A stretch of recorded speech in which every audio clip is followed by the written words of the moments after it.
Hi, everybody. Welcome to Keep It Spiritually Simple. I'm your host, Sandra McGellis. And, you don't want to miss any episodes. So hit that subscribe and that like button. We do appreciate it. I've just moved, so my background has not been set up yet. I can't even get my Yeti mic to work, probably because I'm not technically inclined here. But it's not going to let me stop doing these shows and having interesting and beautiful guests on like Jenna Lee. She's here today to talk about a lot of things that spirits brought through to her and a little bit about her practice, what she does, her upcoming book. We had the pleasure of meeting in Sedona, Arizona, um, just a few months ago, and we just clicked. And we could have sat there and talked to each other for a long time, but we needed to give each other people space to approach her table. So, welcome, Jenna. How are you? Good, I'm doing so well. Thank you for having me. So happy to have you. All right. So, let's talk a little bit about you. Let's share with our viewers, who is Jenna? What does she do? What's she passionate about? How did Mm. she get to this now moment? How can she help others be better in their now moment? Oh man, yeah, so many good questions. So I like to start off with and share really who I am and like what I do. And I break it down in a way where I help people remember who they are. And I guide them into that remembrance. Now, I'm a psychic, I'm an intuitive, I'm a channeler, and I channel with source and universe, but I help reflect that back to people. I hold presence with people in sessions or in spaces that I hold so that they are empowered to move and flow with their true self. So I guide people one on one, and in one on one sessions, I help see what is, in their way of stepping into their true self. Maybe they're feeling blocked with money or whatever it may be, and they come to me, or sometimes they don't even know why, and they sit down. And I can tune into the akashic records, I could tune into universal knowledge and see what's there. So I work with what's called akashic source code. It's something where I channel with the universe and universal knowledge outside of the akashic records, meaning our akashic records is one hallway. That's our soul's journey, if you're not familiar. That is our energetic database of all we've experienced. And we also are connected to source and universe and God. So there's this knowledge outside of our soul's journey and connection into outside of egoic identities and who we are as a soul. And with that information, I help guide people into the remembrance of their true self and their connection to all that is. And and so I guide them in one-on-one sessions. I guide them in retreats. So I hold retreats. I do workshops, inner child healing workshops, and I host a podcast on sexual healing, and that's called Erotic Spirit Podcast. What a So perfect name. yeah. Yeah, I remember one time someone said to me, "I didn't know that our spirit could be erotic." And it was kind of quite cute, I'll say. Because it can be whatever we want it to be. Absolutely. And you figure with all this very powerful energy that our oversoul and our higher guides and higher self have, once it funnels down into this 3D body, it's really minimized, and what feels like ecstasy to us Hmm. is in a teeny tiny little cell of what the universe has to offer. Yes. Yes, exactly. So, and the podcast focuses really a lot on sexual healing, and sexual healing, it comes in many different flavors. There's conversations about trauma, but there's also fun and play on it too, because it's all about coming home to ourself there. So that's a bit about what I do, and where I came from and how it all started is the fun stuff, right? So I had a spiritual awakening, and as we all do, this was my catalyst into all of it. I was not awake. I was suppressing. I had, you can say, avoidance through alcohol, work, whatever it is that I could avoid through. And so I had a loved one who was having a mental health breakdown. A lot of trauma unfolded over several months. And when they were out getting help and treatment, I realized that I was not okay. So several months down the road, I realized, and I was diagnosed with PTSD. I'd walk into rooms, I didn't know why I was there, and I decided to go and get help and support. And I went in to get help and support and started doing EMDR therapy. If you're not familiar with EMDR therapy, they're the buzzies that go under the legs and they help process in a different way. And I walked in, and about the second or third week in doing it, all this stuff came up from childhood. It's all connected. So, all this stuff that was suppressed, that I was suppressing, even though I came in for one thing, I ended up going back to all these repressed memories from when I was younger. And I was sexually abused when I was younger. And so this really cracked me open to really start to look and peek at things here.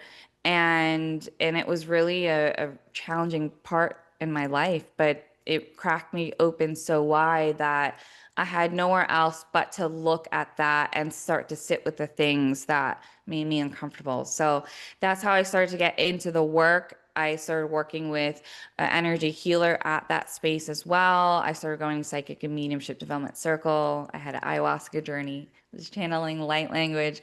All these things unfolded over, 6 to 12 months after I went back to work. And it happened pretty quickly. Well, yeah, 6 to 12 months is pretty quick Yeah.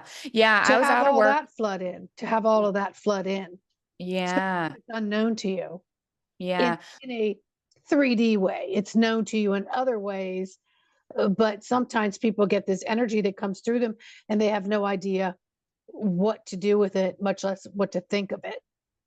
Yeah, I think about that quite often because things turned on for me very quickly. And so I get a lot of people have asked me those things. And after I've really sat and asked the universe and reflected, I feel like I know I was connected to spirit when I was younger.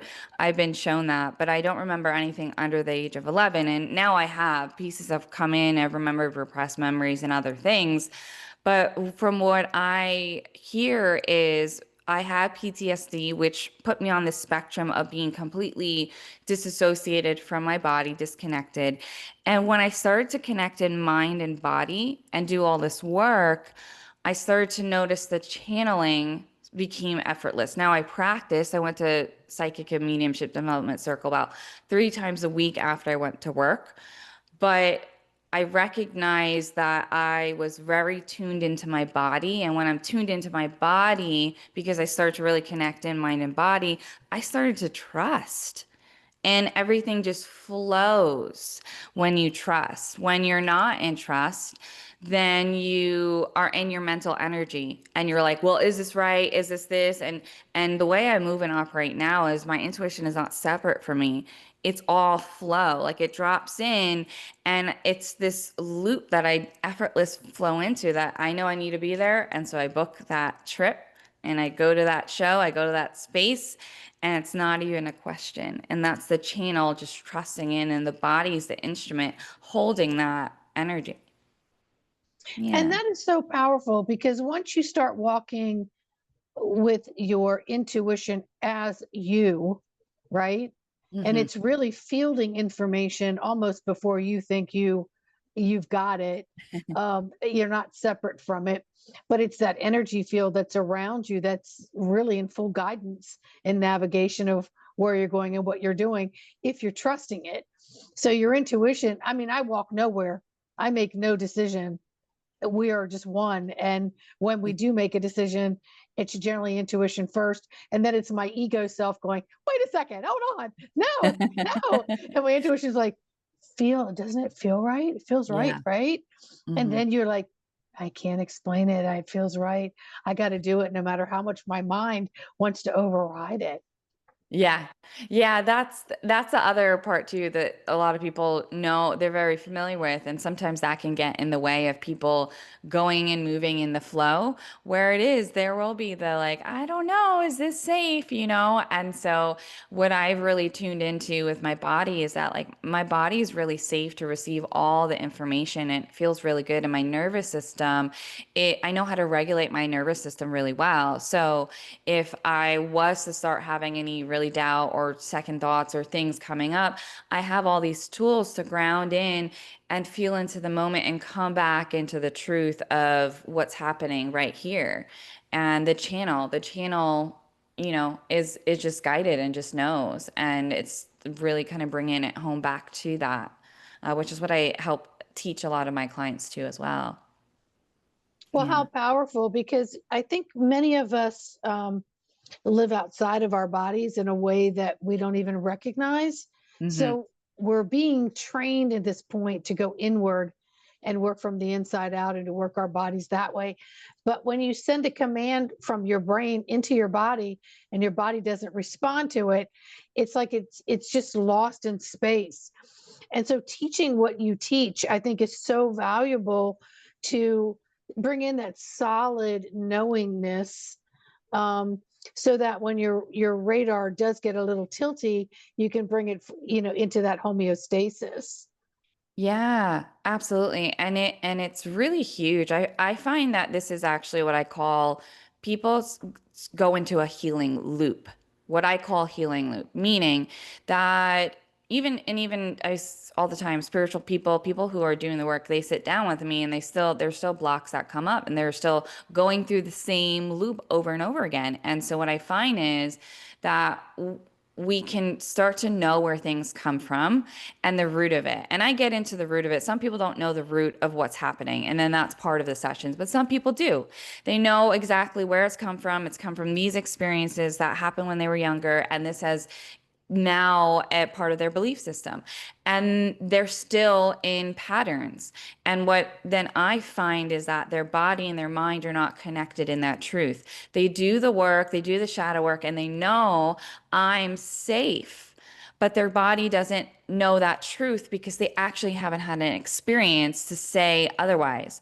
So I can speak for myself, for example, with never at one point I never had a safe male romantic relationship. And I never even had really safe male dynamics in my life.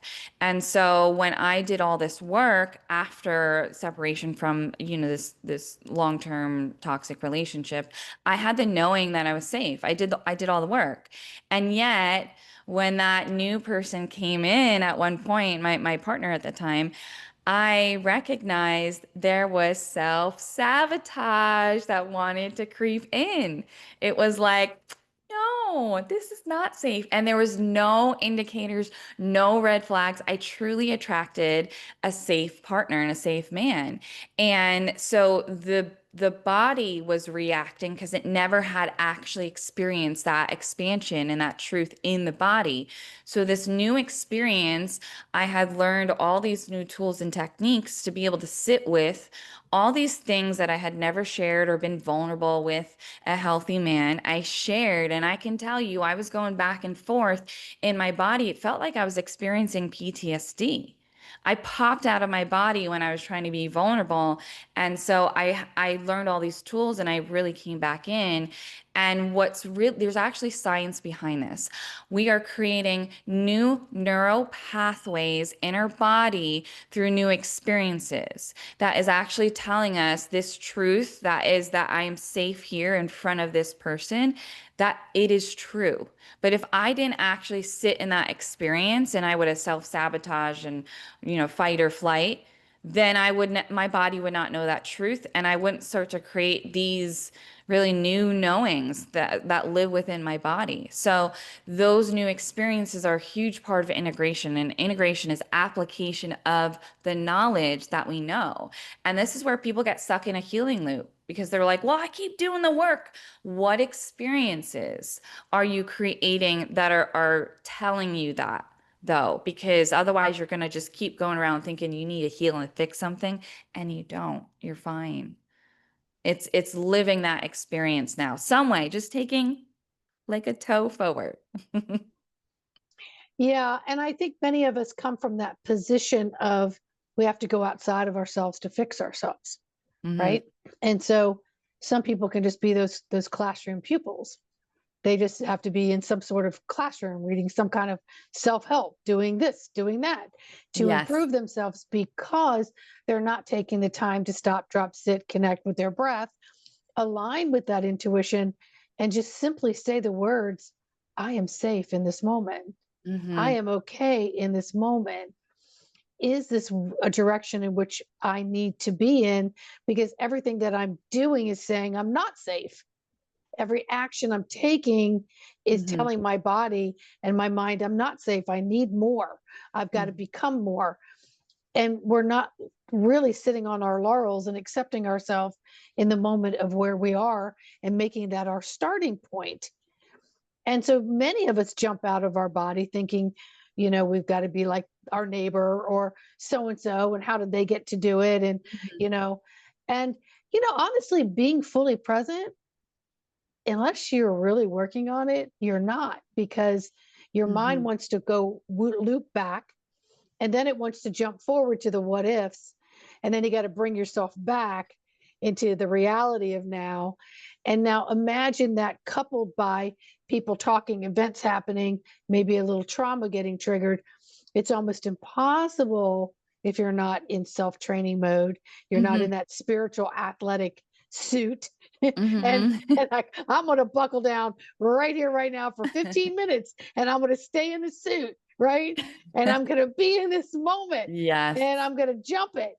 And, it's so what you're saying is like so true. Uh-huh. Yeah, and there's such a huge I find with my work, so I work with people where I see what's in the unconscious and subconscious mind. I tune into those areas, which is people come to me because it's like, "Hey, I don't know what's going on. I feel stuck." Right? So sometimes just that little support outside can really facilitate those shifts. And what I find is that not necessarily someone is saying the belief that they have, their actions are aligning to that. So someone may not say that I'm not worthy. They might not actually physically think that, but their actions are validating that belief system. And so there a lot of times we're validating all of our belief systems through all these different things. Like people all the time are like, why do I keep attracting the same type of partner? And so I'll see a lot of the times it's because there's a belief system that this time it'll be different. There's some dynamic that they're trying to play out in a loop. Something that happened, maybe say when they're younger. They say a lot of times you date or marry, your mom or your dad. And there's a lot of truth to that because there's a lot of healing that we're seeking subconsciously through these relationships outside of us. That this time you will see me, this time you will love me. And so the behavior acts in that way. It wants to play out that loop, and the nervous system that never got to play out the grief or the sadness or the anger is just spiraling out. It's in that same loop thinking that something will happen differently, but we're actually setting ourselves up for, I don't want to say failure because everything's part of our path, but we're setting ourselves up for the same loop to just keep playing out. So it happens all the time in different flavors. You want to say relationships, jobs, I'm going to validate my worth by seeking this job outside of me because then that means through this performance that I'm successful. And if I'm successful, that's what I learned when I was younger, I can say for me. If I'm successful, then I'm seen. If I'm seen, I'm loved and all that. So it's the Hmm. outside seeking validation. And these are all belief systems that we have that we're playing out in some way. Yeah, and it's interesting as you're talking. Of course, I get a lot of messages, and I decide which ones I just want to comment on if they let me. But they were showing me like, why is all of this coming out more in our generations? Like now you're hearing more about this, the kinds, all the different modalities of work that can help you, work with any kind of trauma, drama, PTSD on Mhm. any angle. And I was hearing, oh no, it was within your parents and their parents and their parents and their parents. Yeah. But when it got to you, you said the buck stops here. Hmm. And so I want to filter a lot of this through and let it go so Yeah. that I don't have any blockages damming me up for information to what I truly came in to do, to Hmm. be, to step into, to share. Um, and so that's what I was hearing. Because, honestly, 20 years ago, we had some of this. I've been on this journey now for since the 90s. Hmm. And I used to always be called weird. And now I'm like, yes, people are finally catching up. And I'm weird and I love being weird, but I'm meeting more weird. And I'm okay with that. Forget normal. You can have normal. That's insulting, very insulting. Yeah. Um, but we're bringing this all forth now because we're clearing lineages. Hmm.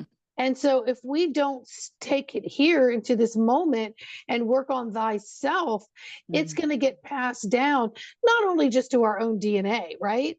But Yeah. it filters out to the DNA of family, Yeah. right? Their children's children. So we Absolutely. can gather it here and say, okay, I'm going to do the work. And that's when you want to really seek out good teachers like Jenna and others who can help you on this path. Hmm.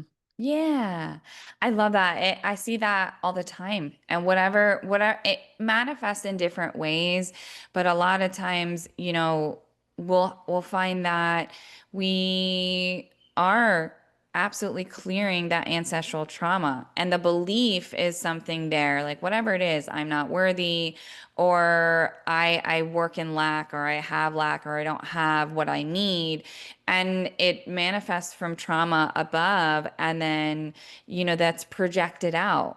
It's always being kind of projected out through what's here. And if we're not doing our work, that's why I say, like, we do our work. Someone asked me, how can we heal the world?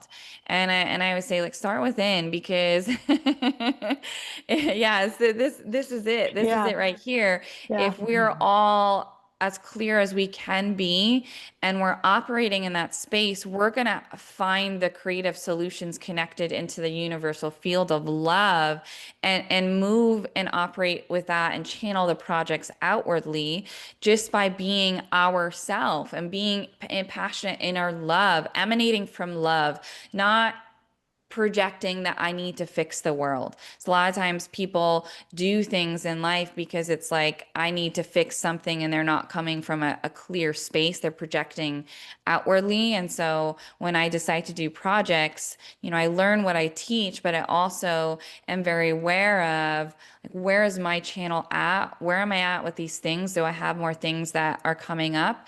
And how am I moving in the world? Am I operating from that love, or am I operating from, I need to do all these things because I need to fix these people? And I don't believe that anyone needs to be fixed.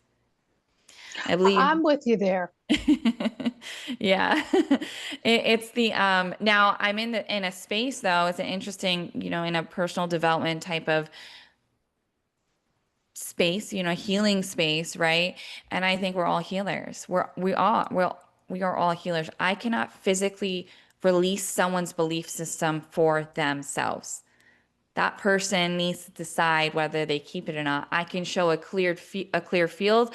I can reach a frequency of unconditional love and show the present moment and how we flow in that. But then someone says, I'll meet you there, and then release it, but then also act and create from that space as soon as they walk away. So each person walks away, they have a decision to continue to operate in how they've been operating for decades, or they decide right there, I do the change. I do this now because this is the truth. This is actually the absolute truth, that I am love. And so only they can see themselves in that way. I can help guide them into that remembrance. But it's not about fixing, which I feel falls into a frequency of shame.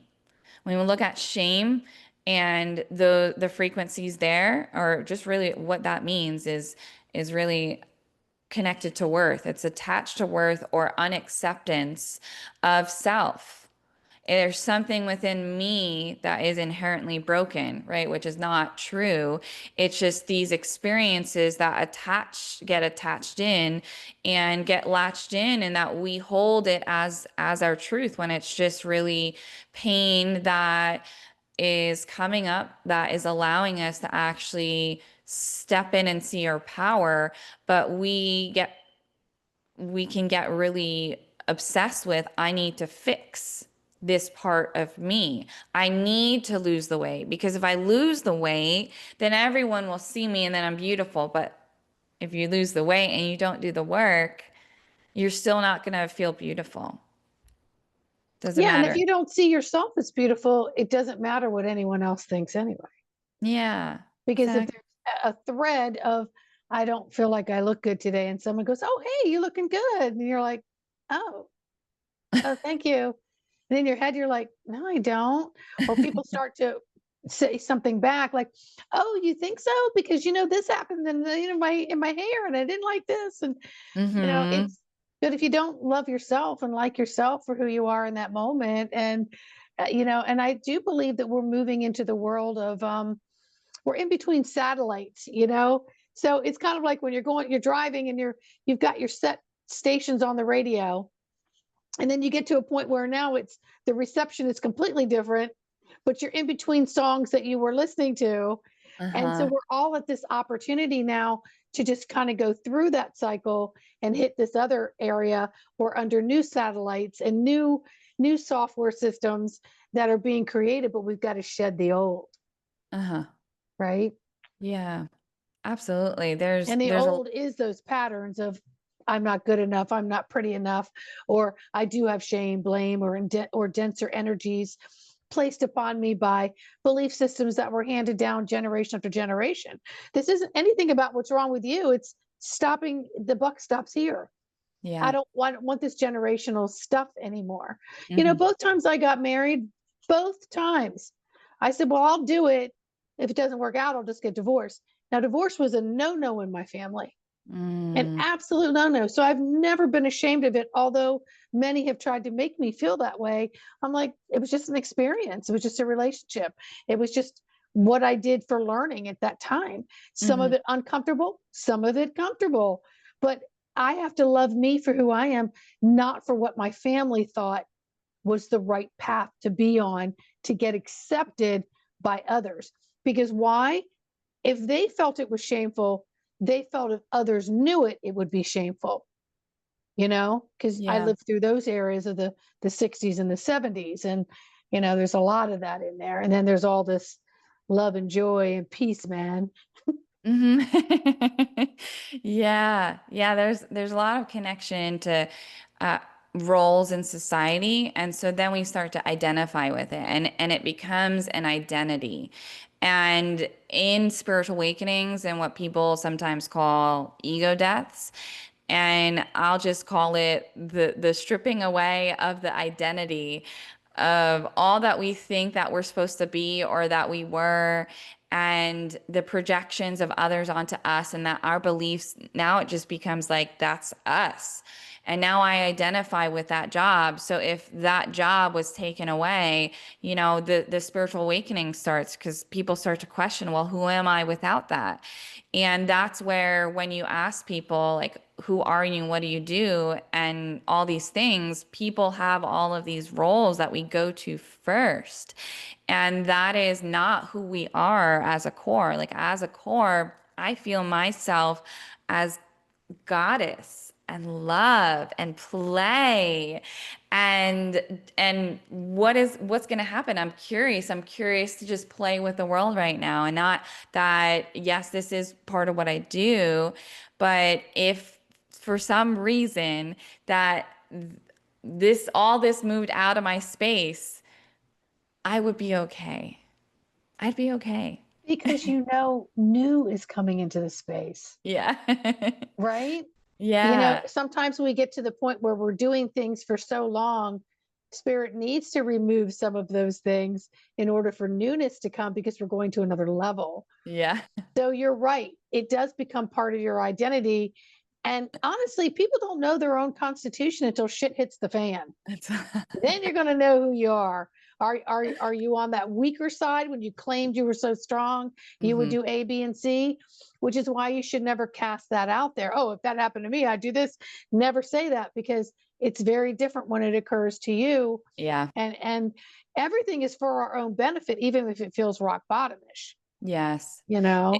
Exactly. And the other thing I like to share too with these things is sometimes we have these catalysts that really invite us into that opportunity to change things. And then also in the spiritual awakenings that I've had so many, I've noticed that I've also had times where the material world left my space because they were no longer in resonance. So a lot of times we connect with, say, people at times in our lives because they're in resonance with our belief systems, and there's some sort of part of them that fits with us. There's some beliefs that we hold together. Maybe they're projected in different ways. And so that law of attraction, like attracts like. And so when we start to elevate and break those paradigms and those belief systems and we're starting to embody them, a lot of things can fall away. So people, places, jobs, experiences can just move out. And so I know I had within like 6 months, I had my corporate job, the universe ended the job. I had a long-term relationship that ended. I moved out of my house by packing up all the stuff and putting it in my car, and I left everything behind. All my material possessions, including all these kind of relationships and even the identity of the job at the time. And part of that spirit was pushing me into doing this full time. And I'm like, I get it. So when we start to look at that, a lot of times the physical material world catches up with us and it's like, no, we're gonna make it really clear that these things are leaving and exiting either by your choice because things are getting uncomfortable or by something else that's like this is no longer in resonance with who you are and how you show up, and just remember that. And so it pops out. So along this spiritual journey and path, I like to send reminders and let people know like this is totally normal for people to exit your life really quickly, for jobs to end, for marriages to end, for really like all these things, because they're just not, there was some identity there. There was some role there. There was some purpose there. And now it's time for something else. Yeah. Again, it's that road trip where you're going out of that receptional area over here, and then you're moving into another receptional area, and you're trying to find the channels to what you can actually understand. But there's a lot of information in between the channels. So that's really where we are Yeah. in this journey. We're on this road trip, Yeah. even if we're standing still in the same, you know, demographics in which we were yesterday. But Yes. only we can make those choices. But honestly, when shit does hit the fan and we do think about it, we had so many warnings, not just warnings, but Yes. we had so many feelings. And we were asking consciously and subconsciously to the universe, please, I need a change. Please, Hmm. something needs to change. Please show me the direction. And they'll Yeah. show you multiple times, but you don't take it until boom. So I'll say to spirit the last few years, no hits on the head, please. I got it. I'm a listening. I'm a listening. Volumes up, antennas are up, they're Yes. cleaned off, they're Yes. scrubbed. I'm Yes. good, you know? Exactly. Yeah, and it is that listening. There's like the balance of how do we actually show up and embody that truth? Where are we creating from? Are we creating from that space where we feel that truth within our body and we follow and flow in that space and we create from that? Or are we just asking for another catalyst to show us that nope, this is not for you? So I like to call that embodiment where we're walking our talk. Well, you know what? Also, that you get opportunities where you step out, maybe into some places that are not as familiar, and you'll get feedback right away. I like it. I don't like it. I'm not sure. Maybe I Yes. need to try it again. As a kid, we didn't like a lot of vegetables, but now we're all devouring the ones we hated when we were a kid because Uh-huh. our taste buds change, our life change, our nutrients, our our our dietary thought processes change overall health. And so we're thinking about so many different things that we can do in the now that maybe we wouldn't have done yesterday. And it takes courage, it takes inquisitiveness, it takes Yes. a lot of Q&A, it takes a lot of sitting down and going, WTF, universe? Yes. What in the hellation is happening over here? I mean, I walk around and talk to myself all the time, Yeah. and I Yeah. answer myself. And I'm in the store, I'm in public, and I don't even care. Uh-huh. I'm just carrying a no, I mean, at some point, maybe someone thinks I got a Bluetooth in my ear. I don't know. I don't care. I'm just put it. Yes. Yes. Back in the day, we would have needed some medication for that, or just swiftly taken away in a white jacket. Yeah. But and I've always believed a lot of that went on back then were people who had information and channeling going on. It wasn't what everybody said it was. Anyway, I don't want to go off topic, but Yeah. I will carry that proudly and talk to myself proudly and answer Absolutely. myself proudly. And in doing so, I have a much better dialogue for solution, you know? Yeah, absolutely. And that listening into what is it that I truly want. There's been so many I'll see all the time with clients and like this is what spirituality is supposed to mean. And so this is what I do. Like for example, was working with someone that they think like meditation and the way that people talk about meditation is that's exactly how they're supposed to be creating their life from. And when I started to just like ask the simple questions, well, how do you feel about it? Because meditation in the most, simplest form is practicing presence. You could practice that through sitting in your space and letting yourself be with what's there. You could go on a walk. You could paint. You could do all of these things that practice that presence so that you're coming back here, you're becoming aware of what's there. You're not shoving and suppressing, but you're allowing things to come up. And then you're being with it. And then you're allowing the practice of, I'm actually here right now. So when someone says, well, this is what they say you're supposed to do, right? How do you feel about that in your body? Like, how does it feel when you move forward with any decision that you make? Not because this is what someone says that spirituality is supposed to look like, because spirituality looks like however the fuck you want it to look. That's right. Like it's however you want to show up. So how does it feel? Like me, I just get these chills in my body. I'm like, yes, this is it. This is absolutely it. And if I feel those, I'm like, oh, okay, I'm going to move forward very effortlessly here. So being able to tune into the meter, what really feels good and not because someone said that we're supposed to be doing these things. It just comes back into self and listening to what's there. It goes back to those belief systems too, as well. Like this is like the proper way that we're supposed to be spiritual. And that's a whole other area to get into where, I even see some people they'll separate sexuality and spirituality when it's just like it's all one.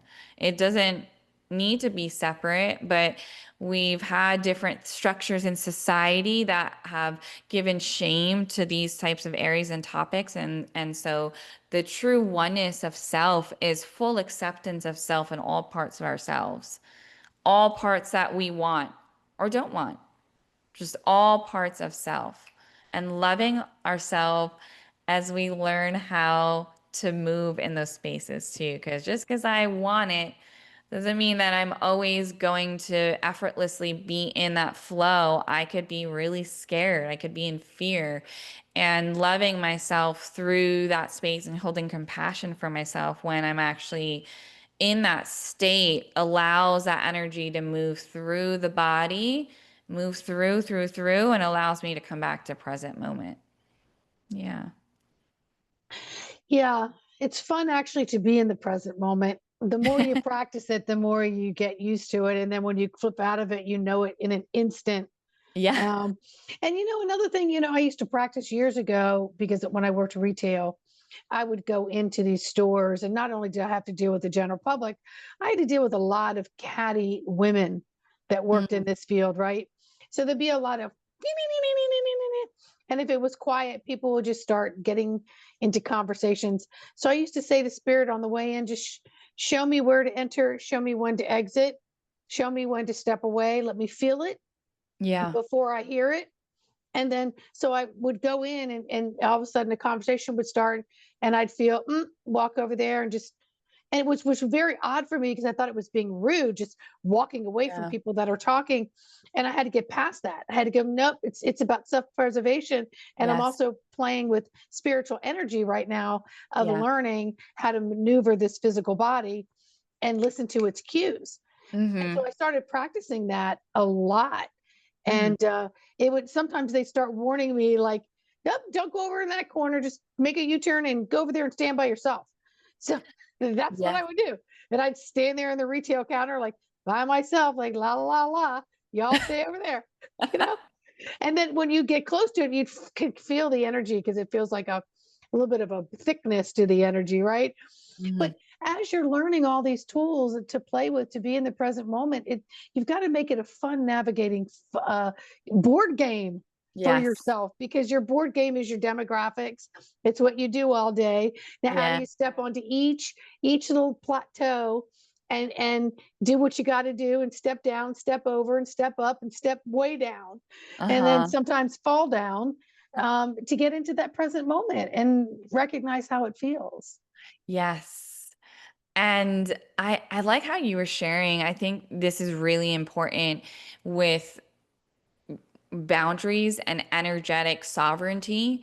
And even and when I was hearing to come in, which I share this all the time, I talk about shame a lot because that's so connected to my path, and I think everyone's path really at some point. There's a lot of people pleasing that we do. So hey, I'm going to stay in this conversation because that feels uncomfortable for me to walk away if I'm not feeling it.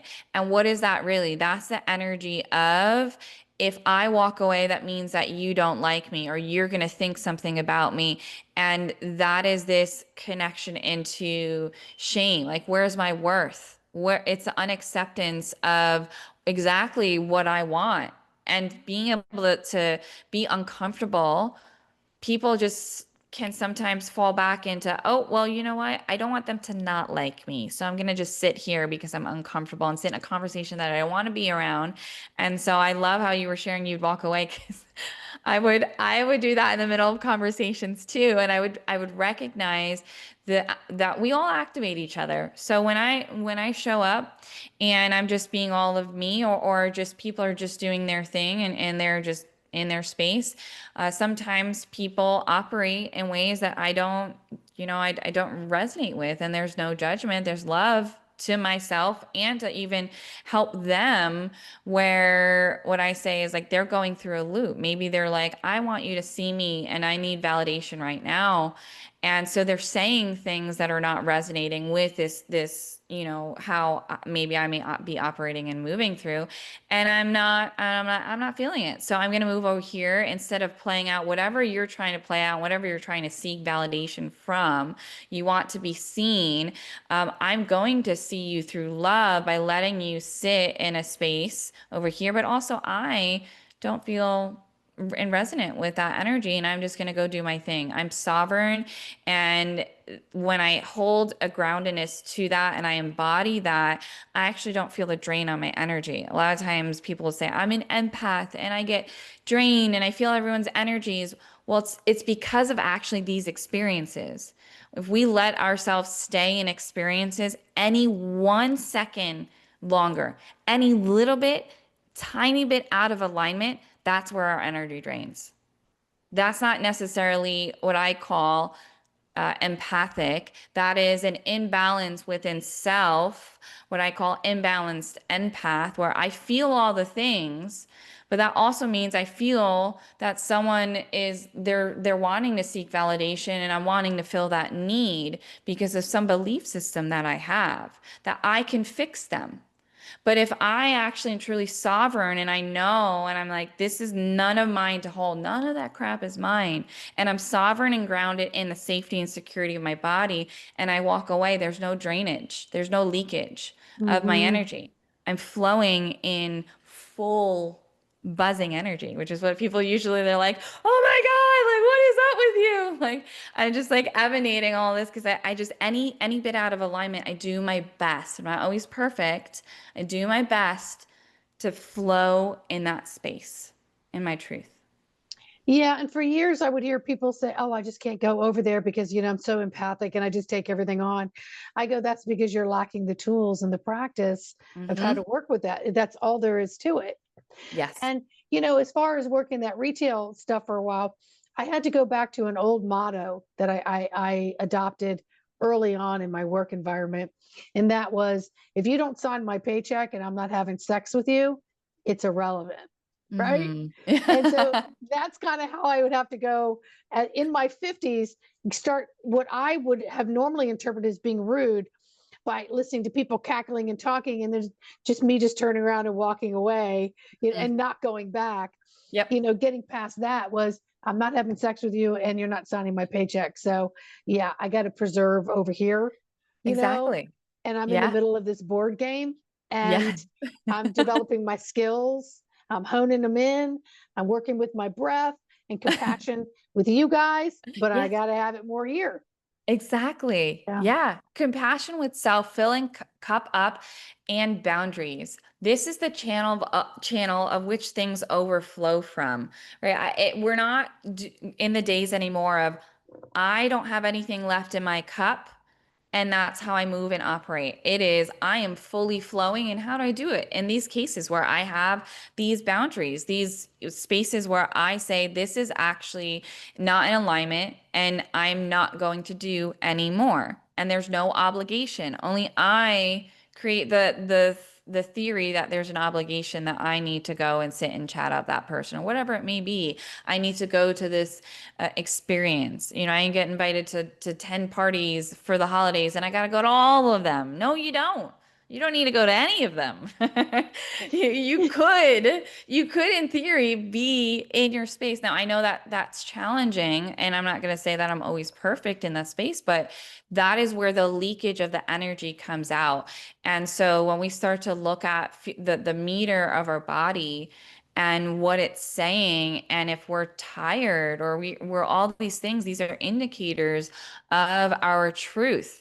And I love to wiggle around and dance and play, in spaces. And like you said, this is the board game of life. So where's my peace gonna show up today and get excited about those things? And I am the creator of my universe and this playground. I'm a co-creator. And so that means really listening to what feels good and moving from that space. And it comes down to like the belief systems too. Do I feel worthy of creating that life that I desire? Do I feel worthy of it? And if I don't, what's there? What's the deeper part of it? Where's the mind and body disconnect? Because the truth is, just because we breathe, we deserve what it is that we want. Absolutely, absolutely. And I was getting a good laugh about, the conversations and people.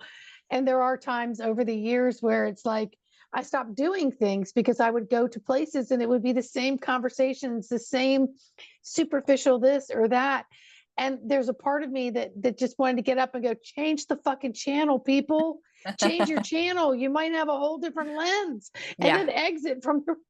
But I just stopped going to certain things because Yes. there's certain people I just can't, yeah, get in their face, go, change your damn channel. Change it. I'm going to change it for you. And Change then just the, change your channel, just fine tune your dial a little bit. But, people are stuck in what they've got to be stuck in until they're yeah. ready to move it. It's not my issue to to try to work with that, but I can't put myself around it a whole lot because it's not for my growth at that Yeah. time. It's not for my expansion. It shrinks my expansion. Yeah. And so Absolutely. I've been working on that too. It's like, what? And now I can be in it more and still stay expanded. Why? because I took a long time to practice, Mhm. right? Yeah. Practice with the board game of life, because not everybody comes in a superhero. You get superheroes have to fine tune everything too. They learn. They have a mentor, and so tell people how they can find you and get a session with you and get to the Yeah. core of some of their issues so they can play. Absolutely. So the best space would be my website, myawakeningwithin.com. And so everything is there. You can see one-on-one services that I offer. So the Akashic source code sessions. I do longer term 6-month programs. I have retreats that are going on. I know this will always kind of be out there. So always check in with the retreats and events that I have going on. I do have some going on now. And then I also have workshops that I do. I do everything from inner child healing, manifesting, and I am facilitating and growing an embodiment portal membership where where I share with groups of people that it's how do we embody all these things? What does that look like? What are the things that are in our way? What are the blocks in our way? So you can work with me one-on-one, you can work with me in group, and whatever it is, you can always book a discovery call. So you can check me out there, my awakening within.com. And then you could also check out my podcast, Erotic Spirit Podcast. And that's on all the major platforms, YouTube, Apple, Spotify, all the ones there. And you can also follow me on all my social media channels between both of those there. So, Oh man, that's so awesome. I can't wait to have you back on because we really want to yeah. talk. I really want to get into, sexual healing and Yes. what that really means because people think of that as, I got to heal my sex life. No, that's not what we're talking about. Yeah. We are Yeah. not sex therapists, you know, Hmm. but Yeah. anyway, um, but we want to talk about the trauma that has gone on for centuries and healing ourselves. We're all 1 degree of separation and we're also right in the muck of it, because we Absolutely. inherit all that has been and all that Yes. is and all that is existing in this moment. We've inherited it. We're living Yep. it. So it's like the Absolutely. weather, right? Hmm. We got to really Yeah. work through the weather of all of that and become more um, sexually healed, sensually healed, creative beings that we're here to be. Absolutely. Acceptance of all of us. Yes, yes. Yeah. All right, everybody. Well, thank you for tuning in to Keep It Spiritually Simple. We'll see Mhm. you on the next video. Don't forget to hit subscribe, like, and share. All right. Say goodbye, Jenna, and then stay put. Bye. Thank you. Thank you so much.